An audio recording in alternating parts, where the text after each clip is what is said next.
bazez pe tine.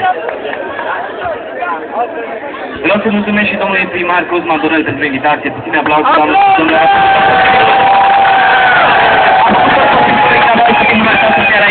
Era mult mai departe, dar mai trebuia să sune domnul Băsescu și a sunat toată lumea. Ce melodie vreți să ascultați? Ultima melodie în care